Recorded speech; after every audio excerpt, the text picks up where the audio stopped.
say a big thank you to Canda for being here with us today, and she's going to share some of these priceless teachings with us. So thank you very much. And now I'm going to hand over to you. Thank you, Jackie and Dee, the co-hosts for today.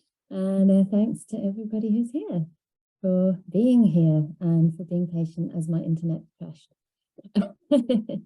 So it's quite interesting, isn't it, when we choose a topic like guarding and quietening the senses, sometimes we actually do quieten them down so much that we disappear. So that's the quick and easy way to disappearing, just to drop out of your computer screen. Anyway, I had faith that all would be well and we'd be back on time. So here we are, and it's lovely to see you all.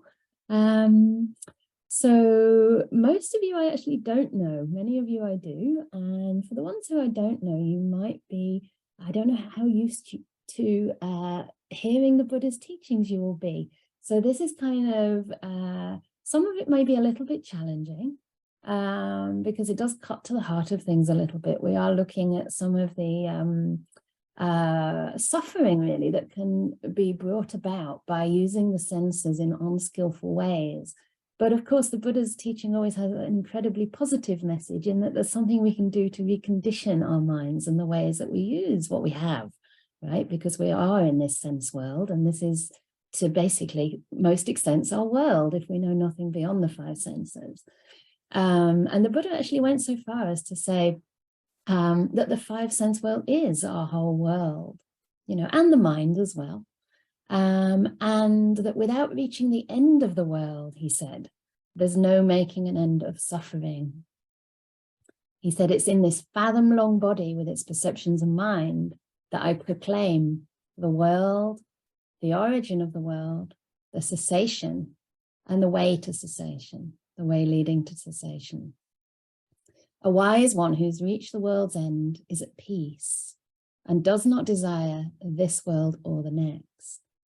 So that's actually from the Anguttara of Fours, and it's quite a well-known phrase, I think. And it's important to realize that we can't reach the end of the world by pushing it away. In the Buddha's day, actually, other people from different traditions came to him and said, well, the way we practice sense restraint is we just don't look at things, we just don't hear things, we just don't taste, you know, we completely turn away. And he said, that's not the way that I teach cultivation or development of the senses. It's much more nuanced than that, because we live in this world and we have to learn to handle it skillfully in a way that can bring around wise understanding and a lot of compassion as well. So basically we use the whole practice of the Eightfold Path to accomplish this. But in particular today, I wanted to focus on that aspect of the path, which is called guarding or governing or restraining the senses. And this aligns very closely to the sixth factor of the path, which is right effort or right endeavor. And basically those right endeavors are to bring up the wholesome qualities in our minds and to maintain them, to develop them, to increase them, yeah, to fulfillment. And also on the other side, to restrain our minds from basically wallowing in unhealthy sense impressions or unhealthy thoughts, you know, things that bring us suffering. So to restrain them from coming in the first place, and after they have already invaded the mind, which they're bound to do, how to abandon those things, yeah? And it's very interesting in the Eightfold Path and also in what we call the gradual training in the suttas, that the sense restraint or the right effort is kind of the link between our virtuous conduct in daily life, so our practice of sila, our practice of virtue regarding the way we speak and our physical actions towards one another, and our meditation, which is the mindfulness that we develop on the meditation cushion in the states of still states of mind called samadhi. So this sense restraint is somewhere in between the two. And in that sense, it can act like a link between the way that we involve ourselves in the world, practically and actively, and what we do on the meditation cushion. So I think of this as like, you know, you go around in the world during your day, getting busy, maybe getting stressed, hearing bad words, feeling upset, etc. And for most people who aren't trained in sense restraint or guarding the senses, those kind of sufferings and impressions of the day will build up in our mind. So it's a bit like you have this cupboard. Your cupboard is your mind, and it's full of stuff. You know, it's full of dirty clothes, and it's full of things you've forgotten to iron, things that you haven't really folded up properly. And you open that cupboard when you sit on your meditation cushion, and it just all falls out on you in a big heap. So you open that cupboard and you think, I don't know where to start. I don't know where my clean clothes are. I don't know which are dirty, like which ones are useful, which ones are not, which ones I've grown out of long ago, because you haven't actually organized your cupboard before sitting down on the cushion. And sense restraint is a little bit like making sure that you keep a tidy mind as best as possible throughout your day, basically by cultivating mental virtue. So it's not just the actions of body and speech, but it's our actions of mind, the way we're using our minds to attend. For example, you know, are we looking at the beautiful qualities in a person, or are we only focusing on their faults? You know, how are we attending actually? Because usually, in fact, if not always, it's biased. You know, it's very, very partial. We don't see the full picture. You know, another example, like, are we looking at ourselves with a critical mind and seeing all the things that we've yet to do and yet to accomplish and the areas where we're weak? Or are we looking at our strengths, you know, and giving ourselves some encouragement, you know, kind of counting off those little things that we've accomplished, and, you know, the way we smiled even though we were feeling sad, or whatever it is, you know, and by just learning to attend to those things that can bring gladness really helps to keep the mind in a good state, you know, where you can be productive in life and you can feel happy about your life. So that when you sit down to meditate, you're not exhausted, you know, having tried to, I don't know, beat yourself up or fix the world, right? So this sense restraint, which is a strange word, I prefer kind of guarding of the senses. Guarding the senses is like developing virtue of the mind, an inner virtue, the way we look at people, the way we perceive the world, and the way we think about that world as well, yeah? So because everything is conditioned, it's possible to mold it in a way that can be to our advantage and benefit, yeah? So this morning we're going to be looking at how we can use the mind to kind of condition it in more positive, wholesome ways. And then in the afternoon, we'll look at actually starting to quieten down those senses altogether. Yeah, so equally, because it's conditioned, because there are causes that give rise to the mind and the impressions that we receive at any of the sense doors, we can also let it go. We can also quieten it down. Yeah, those causes, those conditions are impermanent. So we can let things fade. But before we do that, it's important to know how to handle these things skillfully. So the first thing I wanted to do this morning is to define what these senses really are, because sometimes it can be confusing. Like, are we talking about the ear? Are we talking about the sounds? Or are we talking about the act of hearing? What does the Buddha really mean by the senses? And there are different aspects of this. So one is the sense organ itself, and that's what the Buddha called the internal sense base, which I think is a bit complicated. So I prefer to think of it as sense organ. And that's the ear, eye, nose, tongue, body. Yeah, eye, nose, tongue, body, and mind. Yeah. And then you have your external sense bases, which are forms, yeah, that you see with the eye, sounds that you hear with the ear, the tastes, the smells, the touches, and the thoughts that come into the mind. So these he called the external sense bases, things outside of us. But these two alone can't really produce any hearing or any sight. So what has to happen is that they come into contact. Yeah? So an object of form comes in contact with the eye. And with that contact, there's sense consciousness. So sense consciousness is actually contingent on that contact. And this is a deep point, But the main point is that it's not already there waiting in the background. It actually only comes about when there's contact at one of those sense spaces. So the form meets the eye, there's contact between the two, and eye consciousness arises. So by eye consciousness, we actually mean seeing, right?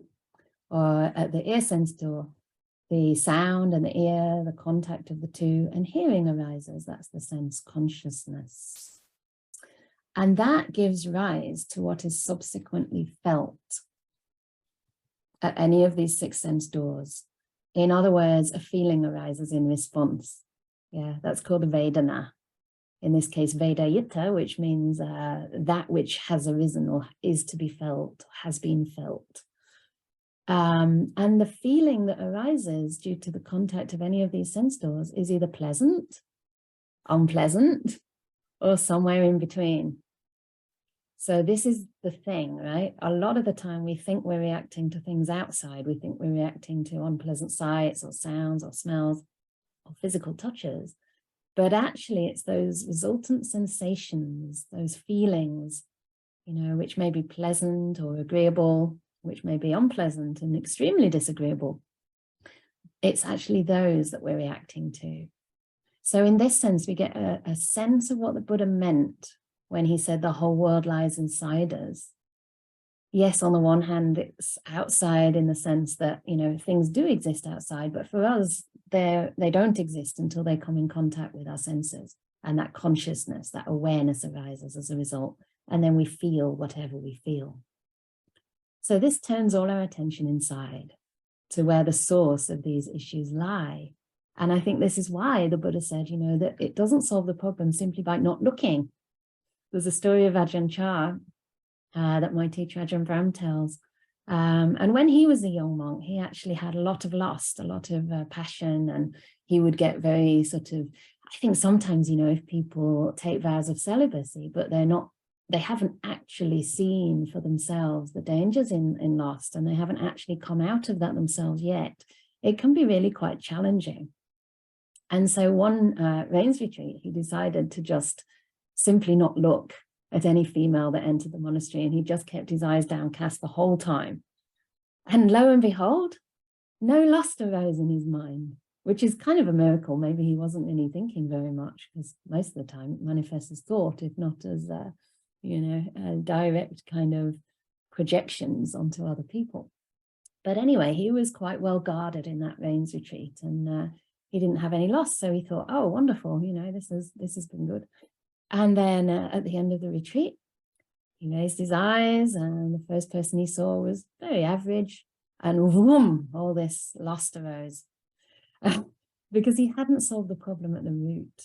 You know, he was only looking at the object of the senses and attributing his internal responses to that, rather than working at the root. So the problem can never be solved that way. And this is just an example. It's not to say there's something inherently evil about lust. You know, most of you here are not ordained. You haven't made that choice, and that's perfectly fine. You know, it's possible to have wholesome relationships in the world. But we're talking about the kind of responses that causes suffering and that cause the senses to burn. And the Buddha actually said, you know, that these senses are burning. There's a wonderful sutta called the Fire Sermon. It was actually the 3rd sutta that he taught after his enlightenment. And in there he talks about, you know, the sense organs, the sense objects, the consciousness, you know, that arises as a result, and also the feeling. And he says all of these, all of them are burning. And he said, there's another translation actually for that word burning, which is aditta, or aditta, I think, which is to blind or to weigh one down. So he talked about the senses as burning, or else blinding us, weighing us down. And then the question was, burning with what? And he said, burning with greed, with aversion, and with delusion or confusion, not really understanding what's going on. Yeah. He also said that they're burning with birth, aging, death, sorrow, lamentation, pain, despair. Yeah. Somebody in my little community today has a birthday. a very wonderful supporter of ours, and she's a very wise lady. Apparently, she said this morning, I wasn't there in the work meeting, but she said, oh yes, it's my birthday today. That means I'm another day closer to death. I better practice, you know. And this is really a wise response to that, you know, not to say, oh no, you know, I'm dying, I'm getting old, I can't hear very well, you know, I'm so tired I can barely drag myself out of bed. But rather, here I am, you know, life is finite, you know, it's not going to go on forever. How can I make best use of my time? And in this way, the reflection on these things can be very encouraging. It can be very motivational and can help us to really make best use of the situation we're in. Because this body is our vehicle. This body and mind is our vehicle for practice and for liberation. And if we use it wisely, understanding the purpose of why we have senses, then we can really get ourselves aligned with the path. So these senses are not meant to be indulged in just simply for the purpose of stimulating some kind of transitory, pleasant feeling that never lasts, you know. The Buddha said there is gratification there. There's certainly pleasure, you know, and there's nothing wrong with, say, enjoying nice food or enjoying a walk in the nature, spending time with those you love. This is actually very important and very nourishing for our minds. But it's when we expect those senses to give us something that they simply cannot give us, which is this lasting, sustaining, deep inner contentment and peace, that we're really asking for trouble, because we're looking for happiness in the wrong place. And this is another lovely quote from Ajahn Chah. He said, it's like searching for the tortoise with the mustache, searching for happiness in that realm of the five senses. And even the mind to some extent, but that comes later on, you know, because with the practice, we're starting to find more pleasure in the mind. So it's not that, you know, the Buddha's saying, okay, there's no pleasure out there in the world. He's more saying, yes, there's some pleasure, it's limited. Use your senses carefully. But if you go within, if you go into the mind and you start uncovering the source of your suffering, you know, that is often at that level of reaction to pleasant, painful or neutral sensations, then you can start to find a much deeper, more reliable source of happiness, the happiness of peace. So we're trying to kind of wean ourselves off these inferior types of happiness and get a taste for the more sublime. And we'll go into that more in the afternoon. But basically he's saying, the Buddha was saying that real happiness is secluded from the senses. It's apart from the sense world. And I guess everyone here has some intuition around that, because otherwise you wouldn't be meditating, you know. Why would you close your eyes? Why would you go inside to your mind if you didn't feel there might be a source of happiness there? You know, something inside tells us that's a place to be. That's a place where we might find some peace. And, you know, we have to learn to work with what arises first of all. So because we can't discard or remove those impressions, we learn to look at them in a different way, so we can change the outcome from something that burns us, you know, like fire, it's called the fire sermon, to something that cools us off and brings about a sense of more happiness in our lives. And the Buddha starts by describing how we do this. So this is from the Majjhima Nikaya, number 51. And this is the section on what is called sense restraint, or guarding the senses. So he says, on seeing a form with the eye, and I'm going to list all the different sense impressions first so we don't repeat ourselves, or hearing a sound with the ear, smelling an odor with the nose, tasting a flavor with the tongue, or touching a tangible with the body, or you could say feeling a sensation within the body, or cognizing a mind object with the mind, one does not grasp at the signs and features, since if one left the eye, ear, nose, tongue, body, or mind unguarded, unwholesome, afflictive states of, let's call it lust and aversion, might invade one. So one practices the way of restraint, one guards and undertakes restraint of the eye, ear, nose, tongue, body, and mind. So one practices way of restraint of these faculties. And then he says, practicing this noble restraint of the faculties, one experiences within oneself a bliss that is unsolid. So you see, he's actually trying to restrain the inferior sources of happiness to give us a sense of something a little bit superior, a little bit more reliable. And here he's using the word unsolid, which is very beautiful and relates to my own experience sometimes in retreat, where you know, I was starting to get into my meditation and I was starting to enjoy the happiness that was just coming up in the mind. And because habits are habits, I thought, okay, you know, every day it's nice to go on a walk and see something beautiful. Let's go out and look at the little pond outside. And I went outside and looked at this pond. And the first thing I noticed was it was much more beautiful than usual because I was seeing so much more in it. It was really gleaming with a sort of deep emerald hue, even though it's actually just a muddy dam, nothing very beautiful. But it was so kind of satiating in a way that I didn't need to look at it for very long. And actually, I realized that the longer I looked at it, the more I was getting drawn outside away from the happiness in the mind. And then also I ate a piece of chocolate because, you know, as a monastic after 12 o'clock in the afternoon, we can have chocolate for some strange reason. So I took a little piece of black chocolate just because, you know, I thought that's what I'm used to doing, and put it on my tongue. And it really felt like turning something on that didn't need to be turned on, you know, this taste sense door. And again, it took me away from that happiness in the mind. And I realized it was just kind of coarse in comparison and not really worth bothering about, to be honest. And this wasn't kind of a moral judgment, oh, I shouldn't eat chocolate or enjoy my food. It was just that the mind was already satisfied inside. And so I stopped eating that chocolate and just went back inside and sat on my cushion again. And that gave me a sense of what it means by unsolid. Sometimes it's called unblemished bliss. Because sometimes the sense doors or the sense impressions, like the feeling that we get that arises as a result of the senses, is actually quite coarse and yeah, nothing very exciting, to be honest. I'm sure many of you have had experiences on retreat where you've been fantasizing about what you're going to do afterwards and maybe having a nice big piece of chocolate cake or something. And then you come to the point where there it is.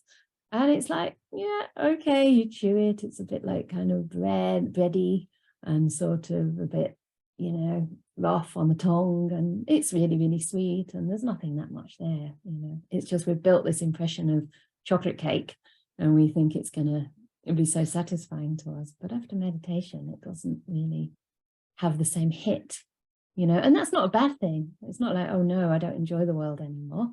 It's just, I'm okay without it. I'm quite content, you know, to sit on my cushion and just eat some food that's really healthy when it's time to eat.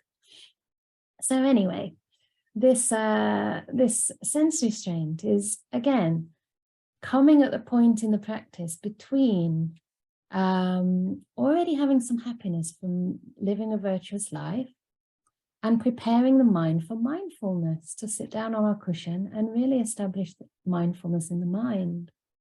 So I like this idea of one does not grasp at the signs and features. So to me, what this means is, and it may mean different things to you, you know, it's always important to analyze these things and find your own meaning, but Ajahn Brahm also uses the words, one does not get sucked in to the signs and features. So in a way, we just start to notice, okay, this is hearing, or this is smelling, this is sight, this is seeing, rather than, oh, this is beautiful, you know, oh, I went down to the kitchen and the floor was so well polished and all the surfaces were clean and shiny, it's so wonderful. Instead, we just say, oh, this is seeing, you know, and at this moment, it's bringing a pleasant sensation. Or you go down sometimes into the kitchen and there's food on the floor and you think, oh, why hasn't somebody swept it or whatever. Sometimes I have those thoughts, being in the monastery. And And then a less pleasant sensation arises. But instead of getting sucked into that, you know, we can just go in and not kind of focus on the dirt on the floor, right? We don't have to focus on those things that bring about a feeling of dis-ease or irritation. We can just see something else instead, like all the food's been put away and, you know, people are quiet and meditating now. And we can look in a different way so that we don't get kind of irritated by those little things we see. So one of the examples that's often used in the suttas is, of course, of this lust that can come up, especially for monastics, and not so much, I feel, in female communities. But that's a generalization, and that's kind of by the by. But, you know, sometimes things do arise, and it's not the appropriate context for that. And so the Buddha says, look at the ugly part, look at the parts that are kind of nothing to get obsessed about, you know. For example, you know, the fact that everybody ages, or even with the most beautiful of people, you know, they have the beautiful physique or whatever, recognizing that, yeah, you look at them from another angle and actually they don't look so attractive. Or maybe you notice that person and instead of seeing them as an object of passion or sexual interest, you just see, oh, this person's just like my sister or like my brother, you know, or maybe they're older than me, they remind me of an uncle. We just basically tune into our common humanity instead, rather than objectifying other people. And this can really help to cool the mind. There's some really nice similes for how to overcome feelings of anger that might arise in relation to others. And as many of you can probably imagine, loving kindness is one of the obvious and most powerful antidotes to that. But the Buddha also says that it's like, he gives this very nice simile of walking down the street. And this is in ancient India when people would look out for a bit of cloth to make their robes. Even now I have this robe. It's supposed to be made of rags. So instead of actually getting rags, we sort of cut it up into small pieces, then stitch it back together again. Sort of in the spirit of that tradition. So that we have like not a beautiful fine piece of cloth, but just a piece of cloth that's been put together. So in ancient India, there's this simile where somebody walks along the street and they see this really ragged piece of cloth, really dirty and not very promising. But they think about whether they can make, you know, use it to make a robe. So what they do, instead of discarding the thing completely, they notice that on that cloth, there's also some bits of fabric that are okay, that are quite strong and not threadbare. And that if they can use their feet, they don't need to touch this thing, but they can use their feet to rip off the good part, they can pick it up and make use of it. And in the same way, the Buddha says, if there's somebody in your life who has perhaps very unskillful speech, maybe they speak very harshly, very coarsely, you know, they criticize others, they swear, they get irritated and exasperated and expressive through speech, then look at the other part of the person. That's like the dirty part of the rag. But what about their physical conduct? Maybe they're actually doing things that are really fine, that are really helpful. And this came to mind, like reflecting on one of my jobs in the distant past, where I was working with someone in a nursing home as a carer. And she used to swear all night. Oh, the person's done this again. Like, we've got to clean the bed. It's soiled, you know.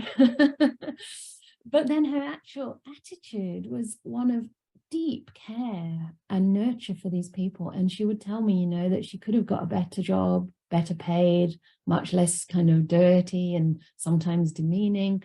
But she wanted to do this because who else was going to look after these people? And she really cared. That's why she would swear, you know, she wanted to go in and get them clean as fast as she could.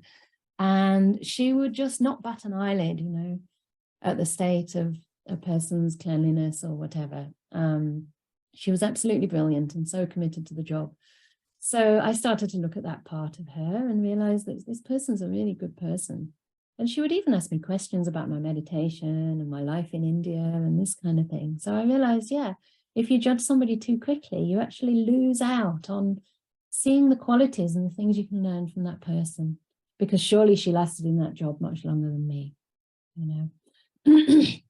And in a similar way, there might be people who speak very beautifully, you know, We all know about people who are great promoters or kind of give a really good CV, but then their actual behavior could be quite manipulative or could be quite exploitative in some ways. So, you know, we can actually focus on the other part of the person. Obviously, you don't want to get sucked in a negative way to be exploited or manipulated by a person.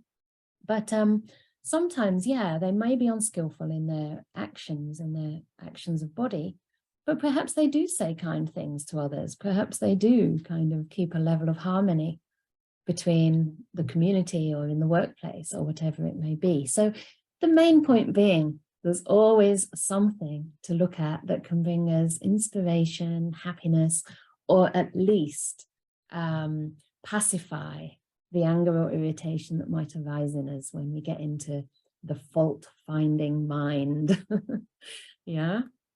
So there's always a way that we can reprogram our mind.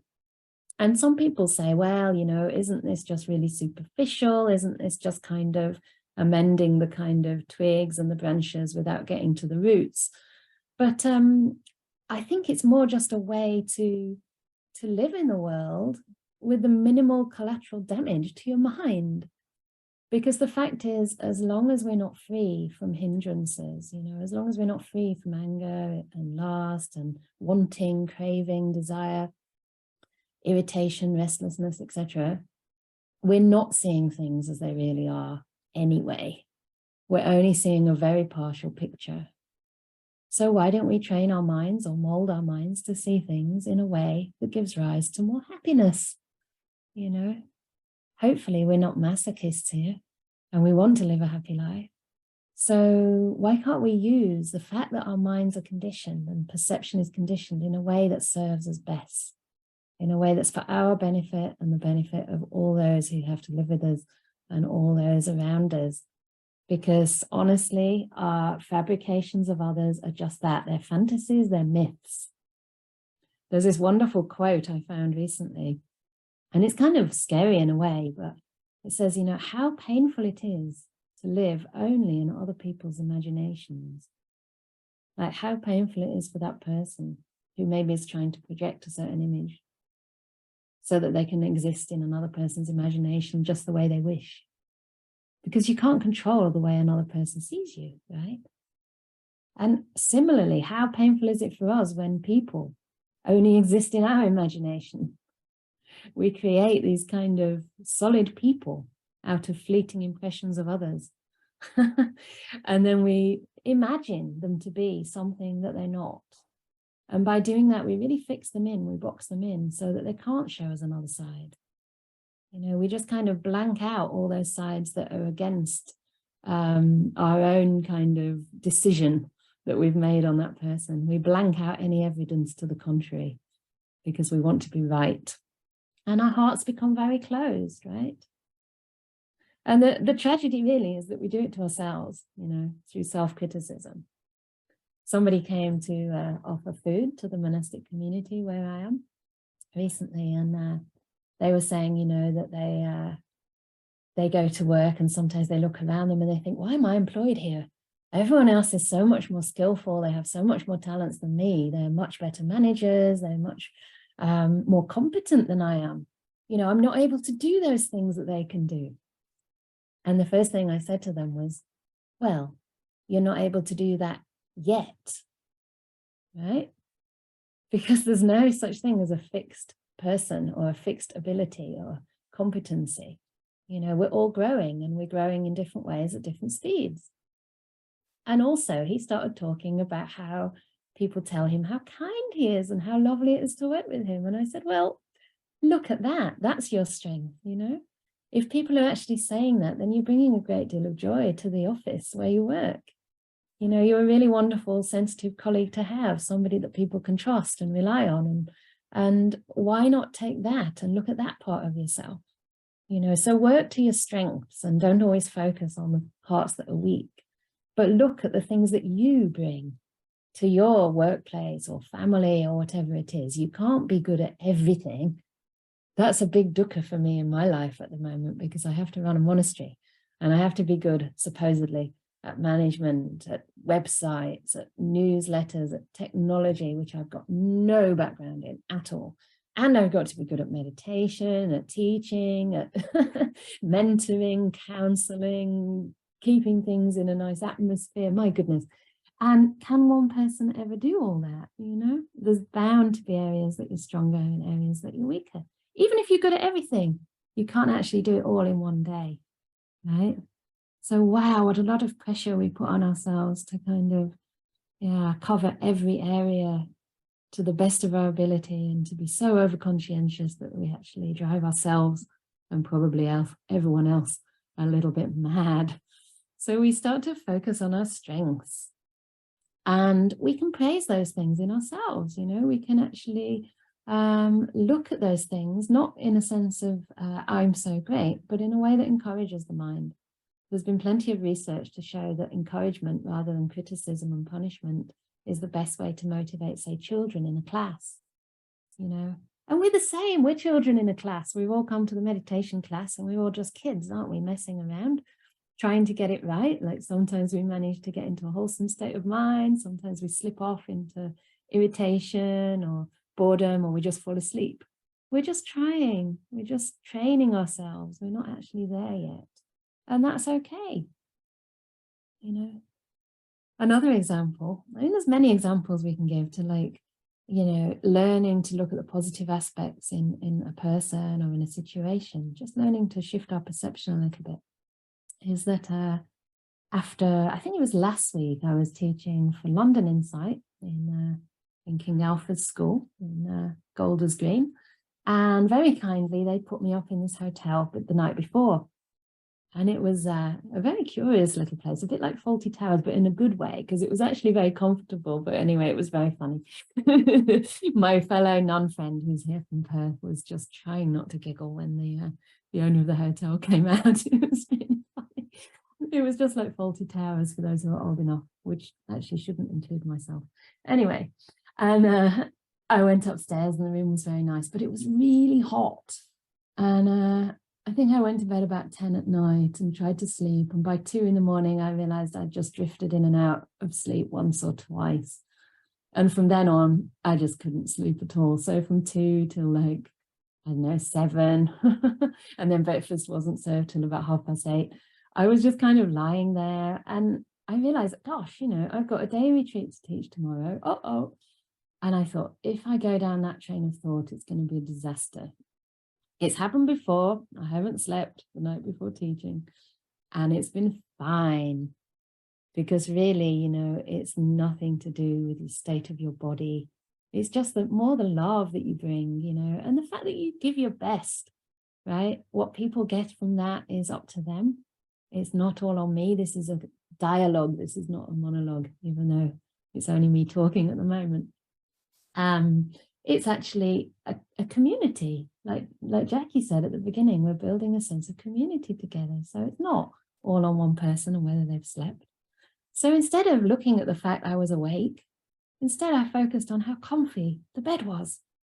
And oh, how nice that I'm awake and I can enjoy the bed. I can just lie here on these nice white cotton sheets and feel hot, but so comfortable. And this is a kind of sense restraint. It's not grasping at the signs and features that are going to drive you mad, but it's looking at different signs and features, or just looking at the fact that I've got a bed to sleep in tonight. How fortunate, right? How many people in that same city at the same time as me are actually on the street, you know? How many of them are not going to get a breakfast, even if it comes a couple of hours late? They're not going to get one at all. And this isn't to be guilty, right? Because feeling guilty is going to suck my energy as well. And then I can't help other people. But it's just to see that what I have is something, you know, that's a privilege. And if I can reflect on that and develop a sense of gratitude and joy toward that, I actually have more capacity to help others and to share whatever strengths, whatever fortunes I have. You know, I can make use of that to serve. So we can always look at our lives in this way, even if our jobs don't seem particularly virtuous. Actually, I think they are. You know, almost everything you do, it's not so much what it is or how much it helps. It's kind of what you bring to it. It's your attitude, your disposition towards others. And obviously that won't always be great, but look at the times it is and look at your intention more than, you know, whether it worked or not, because we can never please other people, you know. And if we're kind of basing our self-worth on what other people think and how other people respond, we're really playing around in worlds that we don't belong in, because that's their responsibility. And ours is to look at the way we react to the things going on inside. So that's the example of sleeplessness, but I wanted to just give one more, which is a little bit of a distressing example, but I think it's so important, especially because I know in these communities there's a lot of people who are involved in activism and really trying to bring about changes at a bigger, more systemic level in this world, which is absolutely laudable and a very selfless and courageous thing to do. But it takes so much energy and resource. And a lot of the time, you know, people get burned out. In my role too, I mean, I've had a serious burnout a couple of years ago that I'm not fully recovered from. Other things now like hormones and goodness knows what physiological things are going on. And it's so difficult to be on that edge where you're trying to give, you know, but you yourself are getting depleted. And a friend told me recently that a young man involved in climate activism committed suicide because he was just so overwhelmed, I'm guessing. Okay, this is speculative, but so overwhelmed by the devastation that he could see that human beings are doing to this planet, right? And probably a sense of the futility of anything we can do to change that. And this is actually an example of what can happen when we don't have enough sense restraint, in the sense that, and I'm not saying it's this person's fault, but in the sense that, you know, we start off with so much positivity and hope, and over time we start to get quite frustrated and jaded and feeling a sense of helplessness. And often that's due to low energy, not having enough energy, and not knowing how to rest and pull back and gladden our mind. So we start to see all the areas that things aren't working, rather than, you know, seeing the efforts that we're making. And even if it seems so small, just rejoicing in that. And I think this is so, so important for people that are trying to do big things, that we celebrate the small steps, you know, that we actually take time to recharge and resource. And maybe not to always incline our minds to those things, but to take time out just to have fun, or to go on a walk in the park and look at the beauty around us, the nature that is intact, and that, you know, the spring flowers and blossoms that are coming out right now, that, you know, everything's going according to its natural cycle. The fact that we do have food to eat, the fact that, you know, there are so many people that care. So it's difficult, and I can't imagine, you know, what this person was going through, but it's a kind of shocking and stark example, but something that I think could be helped by, you know, learning to celebrate whatever we can do, rather than looking at the vast amount we can't change. Yeah. So these are really, really important attitudes and perceptions and ways of using the mind that can help us in our practice, and that can give us the encouragement and motivation to keep cultivating that goodness, because we just usually don't have any idea of the profundity of, say, a simple act of kindness on somebody else's life. You know, it's not going to be in the newspaper. Someone's not going to sort of write in and say, you know, I was feeling so down today, I didn't know whether I could carry on, but then someone smiled at me. Or someone, I don't know, offered a metta session and it just gave me hope I could carry on. This is usually not going to be heard by us, but sometimes it is, and this can give great joy and great hope. So, you know, there's little things we can do to guard our minds. My teacher, Ajahn Brahm, gives a beautiful simile. He says it's like having a bouncer on the mind. You're putting bouncers, you know, like on the nightclubs, you have bouncers to keep the wrong people out and to make sure only good people come in, people who won't cause any trouble. In a similar way, this sense restraint or guarding of the senses is like having a bouncer, you know, at that place where the impressions of the senses come in. So when that form meets the eye, you know, we have someone there to like guard what happens next. And if it's something that's giving rise to unwholesome states of mind, we don't chuck that person out. You know, the bouncer just notices, and that's usually enough for the person to disappear. So we just notice the impression that the sense doors, and usually this is enough for us to notice whether it's leading to happiness or suffering for us. So I think that's enough for this morning, to give a little bit of instruction, I guess, and a context for what we're going to be doing. And yeah, I'd like to encourage us to do some meditation now.